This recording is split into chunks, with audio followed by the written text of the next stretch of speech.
Hi, everyone. Welcome to Wellness Wednesday. Today, I have guest Sara Light, who is the owner and founder of Soul Planners. And a little bit about Sara. She has four kids. Her husband runs a ministry, so she's a busy lady and has a history in direct sales. Is that right? Hmm. And so she really had to maximize and learn how to maximize the time that she has to run the business and really have a great successful business with these soul planners.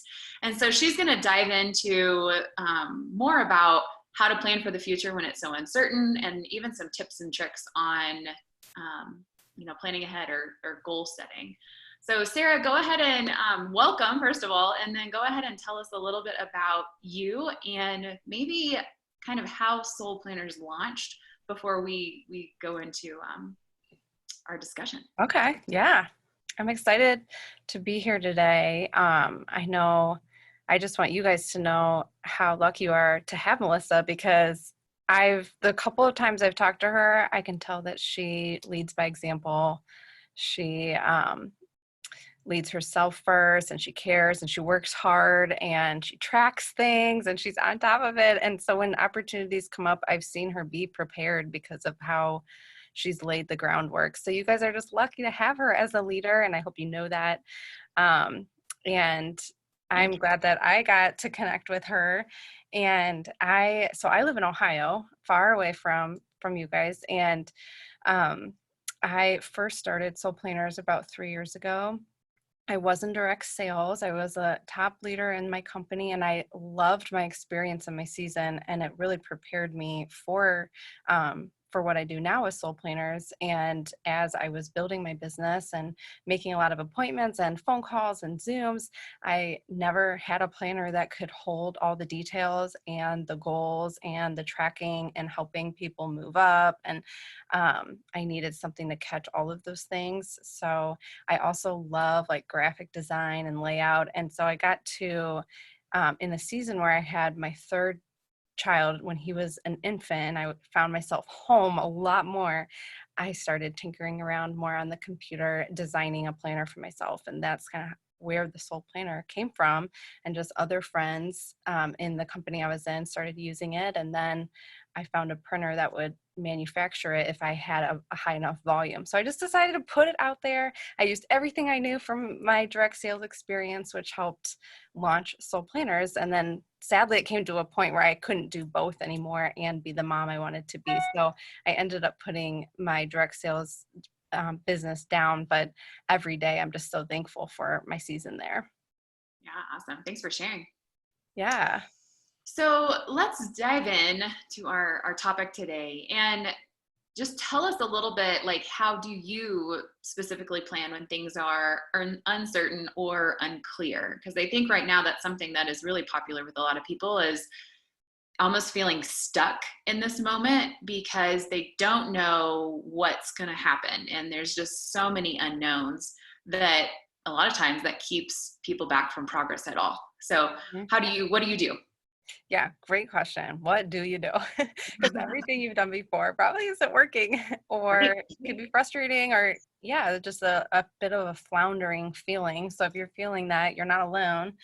I always go back, and I actually do this whenever I do goal setting in the beginning of the year, just going back to what is most important. And this is a time where sometimes what is most important actually becomes more clear, which is a gift. So getting clear on what's important, what are your priorities.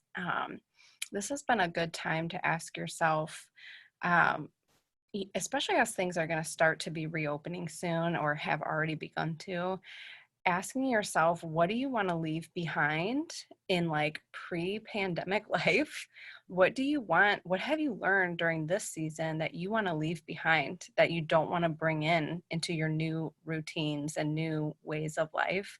I would spend some time thinking about that and getting clear on that as you plan ahead to know intentionally what you're going to leave out.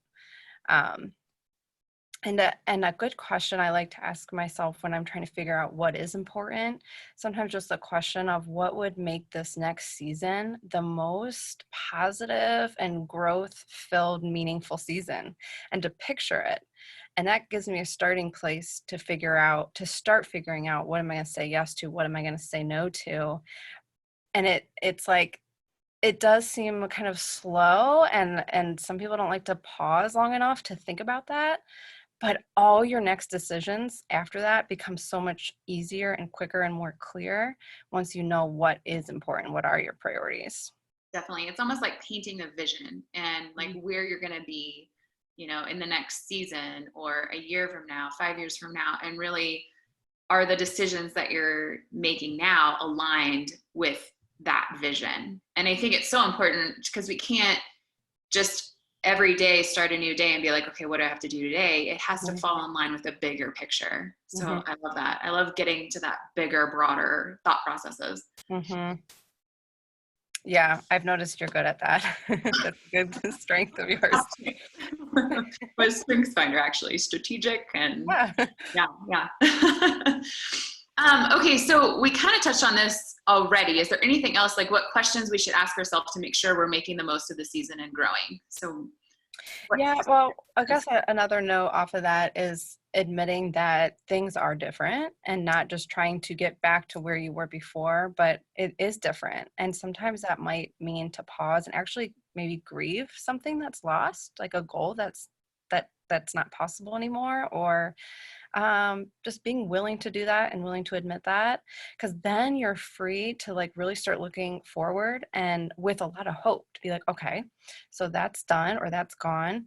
What's possible now? Like, what are my new opportunities? What can I pivot towards now, or how can I innovate? And sometimes like your most creative ideas will come, but if you're not letting some of those other things go, you might feel stuck. Right. I completely agree. Or like stifled, like you're like, unsure. Yeah. And I like the word pivot that you used. I feel like that is so important because it's not that we're completely recreating something new.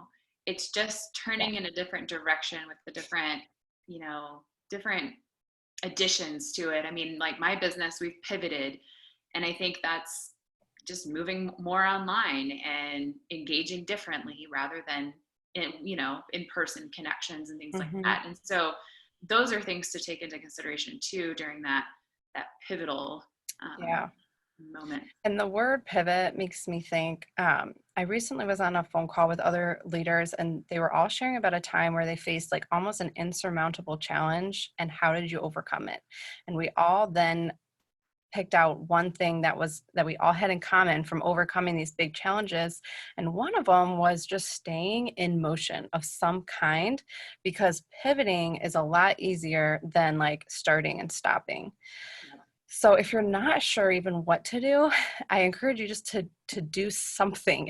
It might, in hindsight, actually not even be the right thing, but you doing the wrong thing and then like moving and pivoting will be better and easier for you in the next stage than to completely stop. 100%.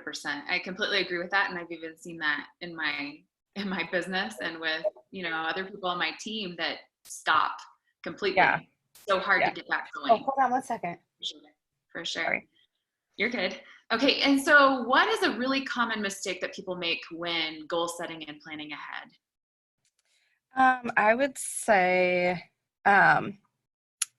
the most common mistake that I notice is just trying to do too much, not breaking it down small enough, and not contemplating like, why are these things on my to-do list? You just start making all of the brain dump list, which is an important piece, but then filtering through those, what's the most important, and not trying to tackle all of them.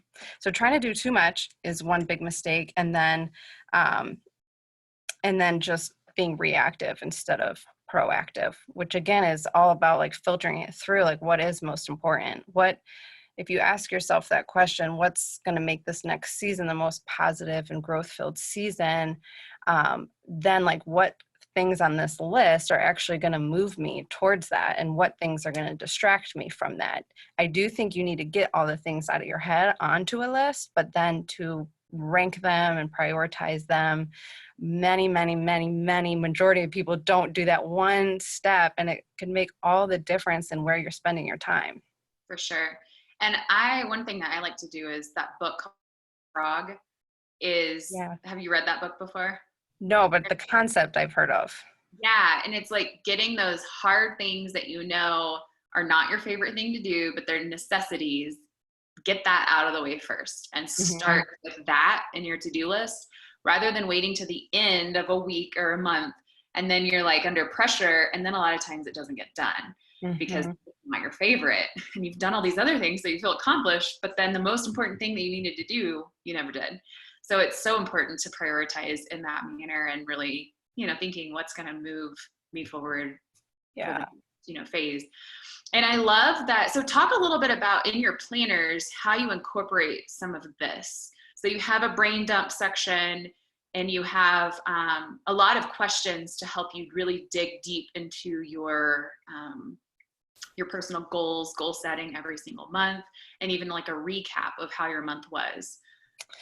Yeah. So I love doing a brain dump every single week because our brain does get cluttered pretty quickly. We're constantly carrying around a list of things to remember. And so to get it out every single week and then from there you plug it into like your week. There's a week at a glance schedule with time slots in it for every day.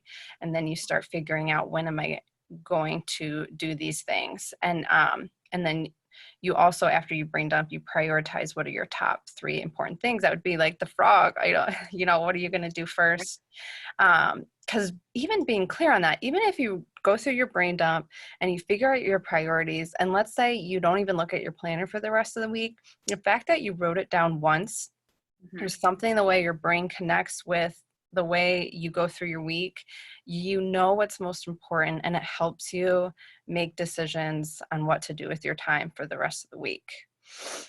And even what you need to do, because it's like you got it on paper and you're not scattered. Yeah. Oh, I have a moment in my busy mom life. I have a moment. What can I do? You at Mm-hmm. least have a list you can refer to, so you're not so Yes. scattered wasting that time. Yeah, Yes. awesome. So you provided us all with a freebie. Can you tell us a little bit about that freebie and what's the purpose behind it? Yeah, so there's just 2 pages of questions, and they're tailored more towards this season where we are in quarantine or just coming out of that or thinking about coming out of that. And because you don't want to go through such a big challenge like this and lose some of the lessons you've learned, or not take the time to reflect and change what you want to change. Or so they're just good questions to ask yourself. Um, One of the sections goes through even like our digital devices, because our relationship with technology has changed a lot over the last couple months, and I think will just be different now. We'll have a lot more opportunities online than before.